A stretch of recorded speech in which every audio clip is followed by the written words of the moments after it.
यह कहानी एक ऐसी फर्जी टीचर के बारे में है जो अपने ही एक स्टूडेंट के प्यार में पागल हो जाती है और उसको पाने के लिए वह बेशर्मी की किस हद तक जाती है, आज की कहानी में हम जानने वाले हैं। तो कहानी की शुरुआत मेन हमें जेसन नाम के एक जवान लड़के को दिखाया जाता है जो एक स्टूडेंट होने के साथ साथ एक सोशल मीडिया पर्सनालिटी भी है और फेसबुक पर उसके कई सारे फॉलोअर्स भी है क्योंकि सिंगिंग जेसन के पैशन होता है। इसके बाद हमें एक कैथोलिक स्कूल को दिखाया जाता है जहां जेसन के पेरेंट्स समर वेकेशन के बाद जेसन और उसकी बहन जॉय को स्कूल छोड़ने के लिए आए हैं। वही सारा नाम की एक लड़की को भी दिखाया जाता है जो जॉय की रूममेट होती है और वो जेसन को लाइक करती है। जेसन के फादर चाहते हैं कि जेसन सिंगिंग छोड़कर अपनी पढ़ाई पर ध्यान दे, पर जेसन म्यूजिक को अपना प्रोफेशन बनाना चाहता है। वही सिस्टर रेबेका को दिखाया जाता है जो जेसन और जॉय की टीचर है और वो जेसन के पेरेंट्स से यह प्रॉमिस करती है कि वो जेसन और जॉय का ख्याल रखेगी। इसके बाद सिस्टर रेबेका स्कूल की नई टीचर सिस्टर सोफिया से मिलती है जिसका आज स्कूल में पहला दिन है। वो सोफिया को इस स्कूल के नियम कानून बताते हुए ये कहती है कि यहाँ टीचर्स के लिए प्रोटोकॉल है कि वो स्कूल में बिना मेकअप के आए। जिसके बाद सिस्टर सोफिया अपनी लिपस्टिक मिटाने लगती है। इसके बाद सिस्टर रेबेका सोफिया को पूरा स्कूल दिखाने लगती है तो वहीं पर इन्हें जेसन मिलता है। तो सिस्टर रेबेका उससे उसकी नई टीचर सिस्टर सोफिया से मिलवाती है, लेकिन सोफिया ये देखती है कि आज जेसन थोड़ा अपसेट है, जिस पर सिस्टर रेबेका उसे बताती है कि जेसन ने नशे के हालत में अपने फादर की कार का एक्सीडेंट कर दिया था। तब से जेसन के डैड उससे नाराज रहते हैं और जेसन स्टूडेंट होने के साथ साथ एक सोशल मीडिया पर्सनालिटी भी है। अब इसके बाद जैसे ही सोफिया अपने कमरे में आती है तो वो अपने लैपटॉप में जेसन को देखकर उसकी तरफ अट्रैक्ट होने लगती है और जेसन को लैपटॉप पर ही किस करती है, जिससे ये पता चलता है कि सोफिया जेसन को पहले से जानती है। अब अगले दिन वो अपनी पहली क्लास अटेंड करने जाती है और सभी स्टूडेंट को अपना इंट्रो देती है, लेकिन उसी दौरान जेसन और सारा को बात करते हुए देखकर सारा को आगे बिठा देती है, जिस पर सारा को बहुत गुस्सा आता है। लेकिन यह देखकर जेसन की बहन जॉय को थोड़ा अजीब लगता है क्योंकि कैथलिक स्कूल में टीचर इस तरह का रूड बिहेव नहीं करते हैं। अब जैसे ही सोफिया बुक ओपन करती है तो जॉय कहती है कि क्लास शुरू होने से पहले सभी प्रेयर करते हैं। जिसके बाद सोफिया खुद प्रेयर करने के बजाय वो जॉय को प्रेयर करने के लिए कहती है। जिसके बाद जॉय प्रेयर करती है और उसके साथ सारे स्टूडेंट भी प्रेयर करने लगते हैं। तभी जॉय देखती है कि सोफिया प्रेयर नहीं कर रही और वो ये बात अपने भाई जेसन को बताती है। तभी जेसन को उस समय सारा का मैसेज आता है, इसलिए वो जॉय की बात पर इतना ध्यान नहीं देता। अब स्कूल के बाद सोफिया जेसन से मिलकर पूछती है कि क्या सारा तुम्हारी गर्लफ्रेंड है? तो जेसन कहता है कि मेरी कोई गर्लफ्रेंड नहीं है। ये सुनकर सोफिया बहुत खुश होती है, पर अगली सुबह वो जेसन और सारा को किस करते हुए देख लेती है और जेसन को क्लास में भेजकर सारा को डांटने लगती है। जिस पर सारा कहती है कि तुम मुझे नहीं जानती, मैं उस आदमी की बेटी हूँ जो इस स्कूल को फंड दिया करते हैं। लेकिन सोफिया को इस बात से कोई फर्क नहीं पड़ता और वो उसे जेसन से दूर रहने के लिए कहती है। अब क्लास के बाद सोफिया जेसन को रुकने के लिए कहती है और उसे कहती है कि तुमने तो कहा कि तुम्हारी कोई गर्लफ्रेंड नहीं है, फिर तुम सारा के साथ क्या कर रहे थे? जिस पर जेसन के पास इस बात का कोई जवाब नहीं होता। जिसके बाद सोफिया कहती है कि तुम एक बार मेरे चैम्बर में आकर मिलना। अब थोड़ी देर बाद जब जेसन सोफिया से मिलने के लिए जाता है तो वो देखता है कि सोफिया अपनी बॉडी को मॉइस्चराइजर कर रही होती है। असल में सोफिया ने जानबूझकर अपने कमरे का दरवाजा खुला रखा था ताकि जेसन उसे ऐसी हालत में देखकर उसकी तरफ अट्रैक्ट हो जाए। अब अगली सुबह सोफिया जेसन से पूछती है कि वो उससे मिलने क्यों नहीं आया, जिस पर जेसन कहता है कि वो भूल गया था। अब यहाँ जेसन और जॉय को स्कूल आए हुए 1 हफ्ता हो चुका है और वीकेंड पर उनके पेरेंट्स उन्हें अपने घर लेने के लिए आए होते हैं। वही सिस्टर सोफिया का जेसन के बगैर मन नहीं लगता, इसीलिए वो सिस्टर रेबेका से अपने आंटी की तबीयत खराब होने का बहाना करके स्कूल से लीव ले लेती है। इधर घर पर जेसन अपने डैड से कहता है कि वो स्कूल से 1 साल की छुट्टी लेकर अपने पैशन पर काम करेगा, लेकिन उसके डैड चाहते हैं कि वो अपना फोकस पढ़ाई में लगाए, जिस पर इन दोनों के बीच बहस हो जाती है और जेसन नाराज होकर बाहर आ जाता है और अकेले ही बाहर गाना गा रहा होता है। इसी दौरान सोफिया अपनी कार लेकर जेसन के घर आती है और छुपकर उसकी सिंगिंग को एंजॉय कर रही होती है। तभी जेसन को सारा का कॉल आता है, जिससे सोफिया गुस्सा होने लगती है और तभी सोफिया का पैर गलती से किसी चीज से टकराता है और आवाज आने पर जेसन उसकी तरफ बढ़ने लगता है। लेकिन तभी जेसन को जॉय का मैसेज आता है और वो वापस अंदर चला जाता है। अब सोफिया किसी तरह सारा को जेसन से दूर करना चाहती है, इसलिए वो अपनी पहली चाल चलती है, जिसमें वो रात को सारा के कमरे में जाकर उसकी बुक में ड्रग्स रख देती है। लेकिन बाहर निकलते समय उसका सामना सिस्टर रेबेका से होता है, तो वो उन्हें बताती है कि उसे किसी की आवाज सुनाई दे रही थी, इसीलिए वो देखने के लिए यहाँ आई थी। इसी दौरान जॉय नींद से उठ जाती है, जो सारा के रूम में ही रहती है, और दोनों की बातें सुनकर उसे सोफिया पर शक होने लगता है। अब अगली सुबह क्लास में सोफिया सारे स्टूडेंट्स को वही पेज ओपन करने के लिए कहती है जिस पर उसने सारा की बुक के उसी पेज में ड्रग्स रखा था। जिसके बाद वो सारा को ड्रग्स के साथ पकड़ लेती है और उसे कहती है कि तुम्हें इसके लिए बहुत बड़ी सजा मिलेगी। जिसके बाद इस बात की खबर पूरे स्कूल में फैल जाती है, जिससे सारा को स्कूल से सस्पेंड कर दिया जाता है। इसके बाद सोफिया सिस्टर रेबेका से कहती है कि आपको इस स्कूल की रेपुटेशन बचाए रखनी है तो आपको बॉयज के कमरों की भी तलाशी लेनी चाहिए। जिस पर सिस्टर रेबेका जेसन और उसके दोस्तों के कमरों की तलाशी लेते हैं और उन्हें जेसन के बैग से शराब की बोतल मिलती है। दरअसल ये काम भी सोफिया ने ही किया होता है, लेकिन जेसन टीचर को कहता है कि मुझे नहीं पता कि ये बोतल कहां से आई और किसने रखी है। अगर आपने मुझे सस्पेंड कर दिया तो उस काम के लिए मेरी लाइफ बर्बाद हो जाएगी, जो काम मैंने असल में किया ही नहीं। और अगर मेरे डैड को यह बात मालूम हुई तो इस बार ये मेरी जान ले लेंगे। ये सुनकर सोफिया उन्हें एक सुझाव देती है, जिसमें जेसन की सजा ये होगी कि वह एक हफ्ते तक स्कूल के वो सारे काम करेगा जो अक्सर यहाँ की सिस्टर्स किया करती है, और जेसन भी इसके लिए मान जाता है। अब इसके बाद हमें पास्ट का एक सीन दिखाया जाता है कि किस तरह सोफिया ने सोशल मीडिया पर जेसन को देखा और वह उसके सॉन्ग्स और उसके आवाज की फैन हो गई और वह जेसन से मिलने के लिए सोफिया नाम की एक सिस्टर जो उसी स्कूल में ट्रांसफर होने वाली थी, उसका मर्डर करके उसे ठिकाने लगा दिया और उसकी जगह सारे डॉक्यूमेंट्स चेंज करके सिस्टर सोफिया बनकर स्कूल में एंटर हो गई। अब कहानी प्रेजेंट टाइम में आती है, जहां हम देख पाते हैं कि जेसन स्कूल के काम कर रहा है और पौधे लगा रहा है। इसी समय सोफिया वहां आती है और हेल्प करने के बहाने उसको उकसाने लगती है। वही जोई यह सब नोटिस कर रही होती है।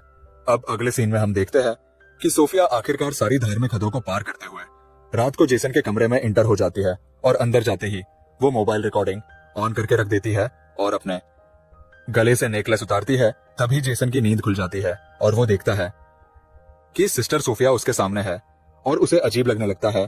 लेकिन सोफिया जेसन को अपनी अदा में बहकाने की कोशिश करती है और पास आकर जेसन को किस करने लगती है।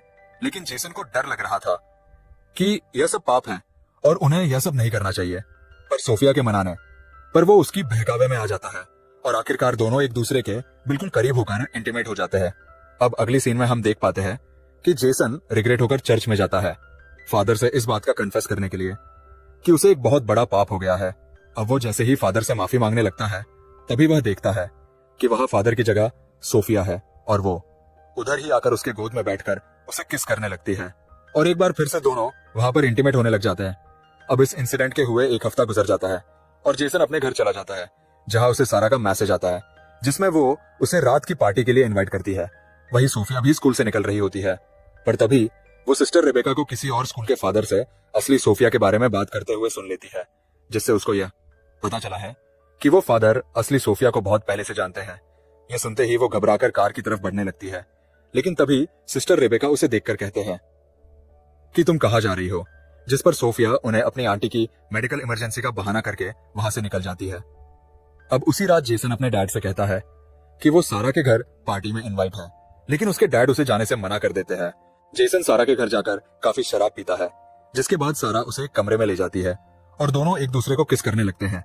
पर इसी दौरान जेसन को सोफिया के साथ किए हुए इंटीमेट सीन याद आने लगते हैं, जिसके बाद वो एक बियर बोतल लेकर वहां से निकल जाता है, लेकिन उसको पुलिस खुलेआम बियर की बोतल के साथ पकड़ लेते हैं। पर तभी वहां सोफिया आकर पुलिस को बताती है कि जेसन मेंटली काफी डिस्टर्ब है और उन्हें वो कन्विंस करती है कि वो जेसन को जाने दे, जिसके बाद सोफिया की बात मानकर पुलिस उसे जाने देती है। अब जेसन सोफिया से कहता है कि वो नशे की हालत में घर नहीं जा सकता, इसलिए सोफिया उसे होटल के एक रूम में ले जाती है। वहीं हम देखते हैं कि जेसन की माँ उसके डैड को यह समझाने लगती है कि उन्हें जेसन को उसके पैशन के लिए 1 साल का समय देना चाहिए, जिस पर जेसन के डैड मान जाते हैं और उसे घर वापस लाने के लिए जाते हैं। वही इधर जेसन को रूम में लेकर आने के बाद सोफिया अपने कपड़े उतारने लगती है ताकि दोनों फिर से इंटीमेट हो सके, पर जेसन को शक होने लगता है कि वो हर जगह उसे फॉलो कर रही है और वो कहता है कि हम दोनों ने आज तक जो भी किया वो वाकई में एक बहुत बड़ा पाप है और मैं इस रिग्रेट से बाहर नहीं निकल पा रहा हूँ और अब आगे से हम दोनों ये सब कभी नहीं करेंगे। लेकिन सोफिया कहती है कि हम दोनों के बीच काफी सिमिलैरिटी है और हम दोनों के ही डेड हमें नहीं समझाते और हम दोनों एक दूसरे से मिले ही इसलिए कि दोनों एक दूसरे के साथ रह सके। लेकिन जेसन सोफिया की कोई बात नहीं मानता और वो सोफिया को उधर ही छोड़कर चला जाता है, जिससे सोफिया को बहुत गुस्सा आता है। वही जेसन के फादर उसे ढूंढ लेते हैं और उसे कहते हैं कि उन्होंने कहीं ना कहीं जेसन को फोर्स किया है और वो उसे सॉरी कहकर उसे एक मौका देने की बात करते हैं। अब अगले दिन सुबह जब जेसन और जोई दोनों स्कूल के लिए निकलते हैं तो सोफिया भी वहां होती है और वो उन्हें देखकर कार स्टार्ट करके जाने लगती है। तभी जोई उस कार को देख लेती है और स्कूल आकर उस कार को ढूंढ भी लेती है और नंबर के जरिए ऑनलाइन चेक करती है, जिससे उसे पता चलता है कि वो कार सोफिया के नाम पर ही रजिस्टर है। जिससे जोई को मेन यकीन हो जाता है कि वो सोफिया ही थी जो उनके घर के बाहर ठहरी थी। वहीं इधर जेसन अपने कमरे में जाता है तो सोफिया उसे बेहोश पड़ी मिलती है, जिससे वो घबराकर उसे होश में लाने के लिए माउथ टू माउथ ऑक्सीजन देने की कोशिश करता है, लेकिन उसे पता चलता है कि सोफिया नाटक कर रही है। जिस पर जेसन सोफिया पर गुस्सा होकर यह कहता है कि मैं इस बारे में फादर को रिपोर्ट कर दूंगा।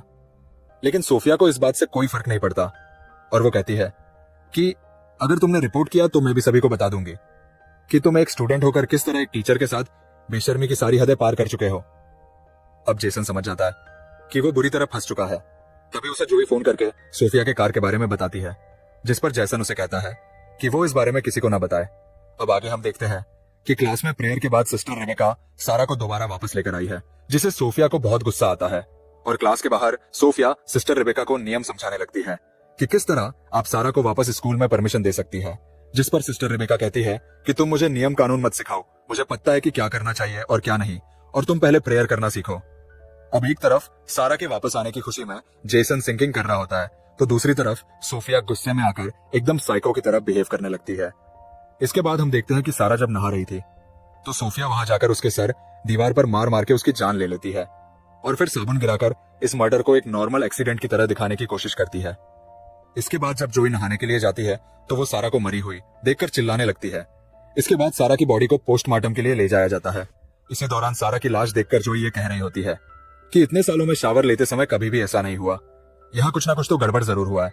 अब अगले दिन चर्च में प्रेयर करने के बाद जब सोफिया बाहर आती है तो जेसन सोफिया से कहता है कि जरूर तुमने कुछ किया होगा, जिस पर सोफिया कहती है कि पुलिस ने इसको एक एक्सीडेंट डिक्लेयर कर दिया है और वैसे भी यहाँ कोई गुनहगार नहीं है और सबसे बड़े गुनहगार तो तुम हो जिसने एक नन के साथ संभोग किया है। ये कहकर वो उसे वो एमएमएस दिखाने लगती है जो उसने इंटीग्रेट होने के दौरान छुपाकर रिकॉर्ड किया था और वो कहती है कि अगर तुमने सारा के बारे में कुछ भी अपनी जुबान से निकाला तो मैं ये एमएमएस सोशल मीडिया पर वायरल कर दूंगी। अब अगले दिन सुबह जब सोफिया जेसन और जोई को घर जाते हुए देखती है तो इस बार वो सिस्टर रेबेका से अपने आंटी के डेथ का बहाना बनाकर वहां से निकल जाती है और उसी रात जेसन और उसकी फैमिली डिनर के लिए बाहर एक रेस्टोरेंट में जाते हैं, पर वहां वो देखते हैं कि सिस्टर सोफिया भी यहाँ आई हुई है। इसके बाद सोफिया जेसन के पेरेंट्स को अपना एंट्री देती है, जिस पर उसके डैड उसे अपने साथ ज्वाइन होने के लिए कहते हैं, लेकिन जेसन नहीं चाहता कि वो यहाँ बैठे, पर उसके बाद सोफिया के बैठने का इंतजाम कर देते हैं और वो उनके साथ बैठ जाती है। लेकिन जेसन अनकंफर्टेबल होने लगता है और ये सब उसकी बहन जोई नोटिस कर रही होती है। वहीं सिस्टर रेबेका सोफिया के आंटी के डेट पर फूल भेजने के लिए उस जगह का पता लगाने की कोशिश करती है, जिससे उन्हें ये मालूम होता है कि उधर किसी की भी डेथ नहीं हुई और ना ही वो सोफिया का एड्रेस है। इधर जोई के कहने पर जेसन अपनी बहन को सब कुछ बता देता है कि किस तरह वो धीरे धीरे सोफिया के जाल में फंस गया और सोफिया ने उनके इंटीमेट होने का एक एमएमएस भी बना लिया है, इसलिए वो कुछ भी नहीं कर सकता। जिसके बाद दोनों मिलकर एक प्लान बनाते हैं कि वो नन असली सोफिया है या नहीं, इसकी सबूत तलाश करेंगे। अब अगले दिन हम देखते हैं कि सिस्टर रेबेका को रात के कॉल पर सोफिया पर शक हो चुका था, इसलिए वो सोफिया को अपने कमरे में बुलाकर ये कहती है कि जब से तुम आई हो कुछ ना कुछ गड़बड़ होता ही जा रहा है और तुम्हारे आते ही मैंने अपने बेस्ट स्टूडेंट को सस्पेंड भी कर दिया और अब तुम्हारी आंटी की डेथ का झूठा खबर भी पकड़ा गया है। ये कहकर वो फादर से कंप्लेंट करने जाने ही वाली होती है, तभी सोफिया एक लैंप से मारकर सिस्टर रेबेका को घायल कर देती है। वहीं हम देखते हैं कि जेसन और जोई सोफिया के कमरे में पहुंच जाते हैं उसके खिलाफ सबूत ढूंढने के लिए, जहां जाकर उन्हें असली सोफिया का लैपटॉप मिल जाता है और साथ ही उस लड़की का लैपटॉप भी मिलता है जो सोफिया बनकर यहाँ आई हुई है, जिसका असली नाम लॉरा है। और वह देखते हैं कि उसने जेसन के कई सारे पिक्चर्स सेव करके रखी हुई है। ये देखकर वह दोनों समझ जाते हैं कि लॉरा पूरा प्लान बनाकर यहाँ आई है। अब ये बात वह सिस्टर रेबेका को बताने के लिए जाते हैं, तभी उनका सामना सोफिया यानी लॉरा से होता है और वह जेसन के हाथ में अपना लैपटॉप देखकर यह समझ जाती है कि उसका राज खुल चुका है। लेकिन वह जेसन से अपने पागलपन का इजहार करते हुए ये कहती है कि तुमने जितने भी गाने गाए हैं वो सब मेरे लिए ही थे, जिससे जेसन और जोई समझ जाते हैं कि यह लड़की पूरी तरह से साइको बन चुकी है। जिसके बाद वो आगे बढ़ने लगते हैं, लेकिन तभी मौका देखकर सोफिया जोई पर लैंप से वार कर देती है, जिससे जेसन गुस्से में आकर उसका गला दबाने लगता है। तभी वह जेसन के पैरों के बीच लात मार देती है, जिससे वो दर्द से गिरकर बेहोश हो जाता है। जिसके बाद वो जोई को फिर से उसी लैंप से मारने ही वाली होती है।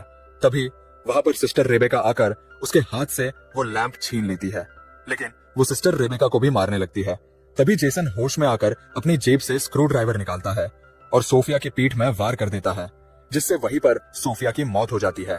इसके बाद हमें स्कूल के ग्रेजुएशन का दिन दिखाया जाता है, जिसमें जेसन के डैड जोई को उसकी मॉम की कार और जेसन को एक नया गिटार गिफ्ट करते हैं। और इसी सीन को दिखाते हुए ये शानदार कहानी यहीं पर खत्म हो जाती है। तो दोस्तों, ये कहानी आपको कैसी लगी कमेंट में जरूर लिखिएगा।